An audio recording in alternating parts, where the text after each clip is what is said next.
Hey guys, this is Josh from the Depth Ape channel, and this is class 4 of our Diesel Engine 101 program that we're making on here. Now, we've already discussed the basics of the engine: the cylinder block, the cylinder, the pistons, the valve train, the camshaft, the cylinder head, the crankshaft, the valves. Now we need to start talking about the other systems that tie in with these systems, and mainly those are going to be 3 fluid systems. The one we're going to be focused on in this one is your engine's lubrication system, or your oil system.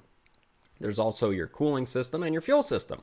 Now, if you're wondering why I didn't start with the fuel system when that's actually what powers the engine, it's because the oil system or lubrication system is simpler. We can discuss the properties of how hydraulics work, which all fluids are hydraulics, and we can also focus on the importance of oil in your engine. If your fuel system or cooling system fails, it can, of course, damage your engine. Typically, if you have a fuel system failure, the engine just shuts off. Now, if you have an oil system failure, however, or lack of maintenance, you can actually damage the engine very quickly within a few seconds if it's a complete oil pressure loss. And lack of maintenance can also damage pretty much the entire engine over time. So that's why I want to focus on the lubrication system. Let's get into the video. Okay, so let's jump into why oil is so important. Now, there's 3 principles of oil and how they affect your engine that we need to focus on, and we're going to focus on those in terms of importance. The most important would be oil lubricates your engine. Oil also helps cool the engine, and oil also helps clean the engine. Now, let's focus on the lubrication portion first. An engine, of course, is made out of metal, and it has a lot of moving components in it. We have your crankshaft, the camshaft, you have rocker arms, you have gears in the front. There's different pumps, like the oil pump, there's idler gears. Depending on the fuel system, there's going to be some sort of pump for that. So there's a lot of moving components. And what really the oil is there for is to create a barrier between these metal moving components and act as a lubricant. Now, if you don't know what a lubricant is, well, anytime you have 2 things that are going to touch, if you put a barrier between them that's slippery or lubricates, it will decrease the friction that is created between 2 items. Now, if you've ever been cold and you rub your hands together, what happens? They heat up. That's because you're creating a lot of friction between the palms of your hands. Now, this can be good for warming up your hands, but an engine, we don't want any friction. Friction is wear. If you were to just rub your hands together for hours on end, you'd actually rub all the skin off of your hands, or over time you'd create horrible calluses. And we don't want that in engines. Now, engines don't create calluses. They would actually just damage themselves and fail. So what oil does is it creates a small barrier between moving parts. And this is its primary job. Now, how effective is it if you were to have, let's say, the width of a human hair of oil between 2 metal parts? We're talking a couple thousandths of an inch. You might say, well, it can't be that effective. I mean, it's such a thin layer. Well, there's a principle in fluids, and it's basically a hydraulic principle, and that is fluids are non-compressible. And you might say, well, that is the most boring sentence I've ever heard in my life. But that sentence, fluids are non-compressible, ties into the importance of oil. And the reason that fluids are non-compressible ties in with the importance of oil and lubrication is because there's a very small film of oil between moving components, and there is really no simple way to push that oil away from these surfaces. Air is compressible. You can have an air compressor. You can have a bike pump and take a whole bunch of air and compress it into a much smaller compartment, because air molecules are very far apart and you can compress them. Now, liquids cannot be compressed. If you have a gallon jug of milk and you put it in a steel container, and then you were to put a plunger or something that was a perfect seal on there and try to press and compress that gallon of milk into a smaller, let's say we're going to take that gallon of milk and compress it into a quart of milk, it is literally impossible. It would split the steel container if you were able to build enough pressure before the liquid would compress. This keeps metal components safe from contacting each other. Okay, so Oil is pressurized, typically pumped to things called bearings. Now, this is what they call a journal bearing. These are really typical for what you'll find in an engine. This is a rod bearing, and this rod bearing has about 1,000,000 miles on it. Now, 1,000,000 miles doesn't mean 1,000,000 rotations. It means billions and billions of rotations, because you remember your engine's rotating at, let's say, 1,500 RPMs, which is revolutions per minute of the crankshaft. So every minute, it's going to be 1,500 times that crankshaft's going to have spun inside of this bearing. Now, there are little imperfections in this bearing due to wear, but for the amount of time something's rotated in this, it's amazing. It's amazing how effective oil is at keeping these components apart. I've pulled bearings out of engines with over 1,000,000 miles on them, and sometimes there's no wear at all. Someone has really kept on their maintenance. Nothing's failed.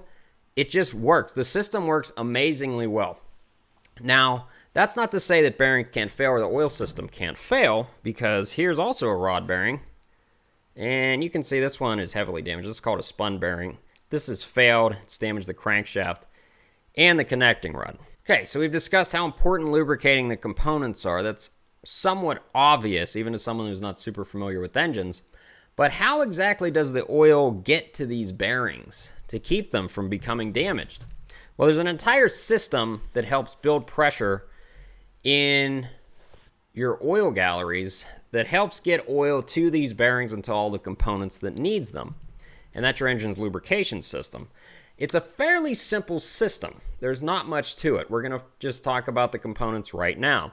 So the first component is basically a bucket, and it's bolted to the bottom of the engine. And this bucket is called an oil pan. The oil pan determines the volume of oil in your crankcase, which is basically the cylinder or the cylinder block with the oil pan bolted up to it. So if you were to want more oil capacity, you could theoretically put a bigger bucket or oil pan on an engine, and you would increase the amount of oil the engine holds. Now, typically, how much oil does an engine hold varies in application. For, let's say for a Cat C15, holds about 11 gallons of oil. If you're doing an oil change, you might only have to drain out and put in about 10 gallons because there's always some oil left over in the engine. Now, the oil pan, that's basically all it does. It holds oil and keeps it from leaking out, hopefully. Only real part that moves in the oil system is something called an oil pump. Now, the oil pump itself flows oil. It pumps oil. It pulls oil from a tube called a pickup tube, which typically has a metal screen on it to catch any very large particles or damaged items or seals that have fallen into the oil, and it pumps it into an oil pump. Through vacuum, it sucks oil up, pumps it through, and pushes it out. And they're typically gear driven, and they're typically bolted to the bottom of the engine under the crankshaft between the oil pan and the cylinder block. Now, that's not always the case. You can have an oil pump that is on the outside of the engine, but the pickup tube's always going to go into the oil pan. C10s, 11s, 12s, 13s, for example, have an external oil pump, but of course the pickup tube is still in the oil pan. Okay, so the oil pump is flowing oil. Now, why didn't I say the oil pump builds pressure in the system? Well, that's because pumps don't necessarily build pressure. You need two things for pressure. You need flow, which is a movement of volume of a fluid. You also need a restriction. If you have a garden hose and you just turn it on and the water just comes out, is it really under any pressure? Just enough pressure to get out of the hose. We'll say theoretically 0 psi. It's flowing a fluid, which in water in that case, same as an oil pump. It's flowing oil, but it's not creating pressure unless there's a restriction. In the hose example, if you put your finger over out of the outlet of the hose, it'll build up pressure and then it'll push that fluid at a higher pressure. In a pump, oil pump, the fluid enters the cylinder block, and that's basically the restriction. There's small gaps between all your bearings and everywhere where oil is going to be coming out, like your piston cooling jets, around the cam lobes, all that. And that's what creates the restriction, is the oil only being allowed to let out of very small orifices at a time. Now, a lot of people, if they start losing oil pressure, they say, oh, I need a new oil pump. That's not the case typically, because the oil pump, remember, just creates flow. Now, maybe the oil pump is weak and the flow is not what it used to be. So in that case, it could cause a restriction or a reduction in pressure. However, just because you'll have low oil pressure doesn't mean you need a new oil pump. Okay, so after the oil pump, typically the oil is pumped directly into the cylinder block and into a passage that leads it to something called an oil cooler. Now, we haven't touched on the cooling abilities of oil yet, but now would be a good time. So oil is a liquid, and we already discussed that fluids and liquids are non-compressible. However, we didn't discuss their heat transfer properties. Didn't know you were getting a physics class today, did you? So liquids in general are extremely good conductors of heat energy. This doesn't mean they're extremely good conductors. Doesn't mean you can put like an extension cord in them and power just come out the other end. I'm talking about heat transfer here. Do a little thought experiment. You have your oven at 450 degrees. You're going to put a pizza in there, right? An oven heats up the air, which is not a liquid. It heats up the air, and then when you put the pizza in there, it slowly cooks it, right? Let's say on the stove top, you're going to be cooking some vegetables, so you boil some water. Now, the water boils around 212 degrees Fahrenheit, so it's less than half the temperature of the air in the oven while it's boiling. Would you, for $5, rather put your hand into the hot oven air, which is more than twice as hot, for 10 seconds, or would you rather put your hand into the boiling water, which is only 212 degrees? Well, if you put your hand in the boiling water, you are going to horribly burn your hand. Horribly. Because water is a liquid, and liquids are extremely good at conducting heat energy, which means when you stick your hand in there, which is 98 degrees, into the 212 degree liquid, all that heat energy, that 212 degree heat energy, is going to enter your hand extremely fast. Extremely fast. It's going to burn your skin immediately. However, air is a very bad conductor of heat energy. That's why baking things takes so long. Because you can put your hand in the oven for 10 seconds, even without a glove on, it's not going to hurt at all. It's not able to conduct heat energy into your hand at a very high rate. Now, this ties into how oil helps cool the engine. If you've ever been around a running engine with the valve cover off, oil is spraying everywhere, even in the valve train where there's relatively not much going on other than the valves are opening, about an inch at a time. And maybe your camshaft's rotating over the head if it's not a pushrod engine, and your rocker arms are moving. There's still oil all over the place. And it's not only there lubricating, it's cooling. Now, oil on the bottom side of the engine is doing a lot more. It's sloshing around, it's being forced over the crankshaft through the pressure system. It's also being sprayed up into the cylinder on a diesel engine through something called a piston cooling jet, which is basically a small nozzle bolted to the bottom of the cylinder block. And typically there's one or two. And these small nozzles spray oil onto the bottom of the piston and the cylinder and the connecting rod. And it does lubricate, but its primary job, hence why it's called a cooling jet, is to cool the piston and the cylinder wall, the connecting rod, and the wrist pin. Because that piston is being subjected to the cylinder heat, which is well in excess of 1,000 degrees and a lot of pressure. And that oil is trying to pull the heat out of that piston so it doesn't expand. I already touched on this in one of the earlier videos, but if that piston expands to be the same size as the cylinder wall, you're going to have problems because it's going to start digging into the cylinder wall and destroy your engine. So that oil is there to help cool the engine down, especially the cylinder and the piston. So that's oil's other extremely important job, is it pulls heat out of metal components. Now, where does the heat go? Because heat cannot just be created or destroyed. The oil pulls that heat and has to get rid of it somehow. Well, as I already mentioned a couple minutes ago, it goes into something called an oil cooler, which is basically a bunch of copper rods in a housing that, depending on the size of the engine, can be, on a C15, they're about 2 feet long. And oil's on one side, and then engine coolant, water and ethylene glycol, are pumped through the other side. And the coolant helps pull heat out of the oil. So the oil pulls heat out of the cylinders. It then flows through the oil cooler after it goes through the oil pump into the oil cooler, and then the coolant pulls it out through the cores and through the oil. Coolant pulls it out and then takes it out to the radiator. But we're not focusing on the cooling system, the engine cooling system. We're focusing on the cooling principles of oil itself. Okay, so after it typically goes through the oil cooler is generally bolted to something called the oil filter housing.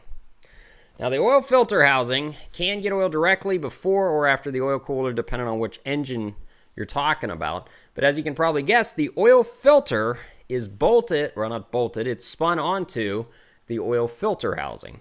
And your oil filter is an extremely inexpensive and extremely important component in the system. The oil filter helps pull any contaminants that get in the oil out of the oil. This can be very small pieces of metal that are just broken off naturally, or if you have a large failure, they will hopefully be caught by the oil filter. Now, the oil filter does not filter 100% of the oil that gets pumped through the system. It can if the viscosity, which is the thickness of the oil, is low enough. If it's 0 degrees and you're in Minnesota and it's February and you start up your engine and the oil is the consistency of maple syrup, all of that oil is not going to be able to make it through the oil filter before it would be starving the engine components on the other side of the oil filter. Because think of the oil filter as a screen, a very fine screen. So what happens is there's a bypass valve when oil is typically very cold. And what happens is when you start an engine, it's building a lot of oil pressure. Instead of it starving the engine of oil while the oil tries to heat up, it bypasses the oil filter. That's because I would rather have possibly dirty oil than zero oil. Now, when I made an oil filter video years ago, people would say, oh, you always want to pre-fill your filter. Pre-filling a filter isn't a bad idea, but you want to fill it from the dirty side, which is generally the outside of the filter, because if you do accidentally get any contaminants in the center section, which is generally the clean side, those will be forced into what's supposed to be the clean side of the oil system, and it can damage your bearings or other components. So pre-filling is not a bad idea, just don't pre-fill on the clean side. Okay, so after the oil leaves the oil filter, it gets pumped back into the engine, and it gets pumped back into what they call the main oil gallery. Now, I have made the mistake in the past of calling it an oil galley, and it would seem that everyone that I ever talked to calls it an oil galley. It's not a galley. A galley is where you cook food on a ship or other water-going vessel. It is a gallery. So, hate to be a English major there, but I like to learn, when I learn something new, I like to let you guys know about it. So, gets pumped into the main oil gallery. That is what feeds or starts feeding the engine. Now, what do I mean by that? It typically feeds your crankshaft first because the crankshaft has the most amount of bearing area. It has the most amount of bearings. It has rods and main bearings. This is a rod bearing. A main bearing is typically bigger than a rod bearing, so think of that. And those are what support the crankshaft, which is extremely heavy. And it also lubricates the connecting rods that spin around the crankshaft.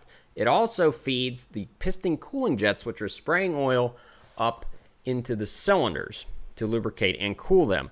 Now, typically there are at least one ports from the main oil gallery that feed up to your camshaft, and that also will start feeding off to your gears. There's idler gears, there's your oil pump gear, there's the water pump gear, unless it's a belt-driven or water pump, but there's a lot going on in the front gear train, or if there's a rear gear train, like on some engines, it's going to push oil to that. So it pushes oil to the camshaft, which camshafts have their own bearings. Typically, they're a circle, not a two-piece design like this. And by the way, these are called journal bearings.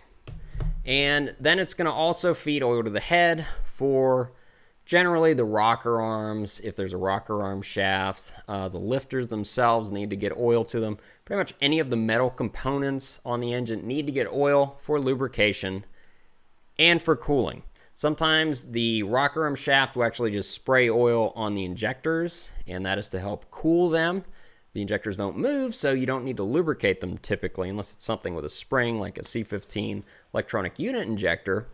But generally, most engines don't spray oil on the injectors. Some do to help cool the solenoids. So that is the path oil takes in the oil system. Okay, so we have discussed how the oil system works, how it lubricates. We've also discussed that the oil system helps cool the engine. Remember, there were 3 things we needed to discuss about the lubrication system, however, though. And the third of those things was oil helps clean the engine.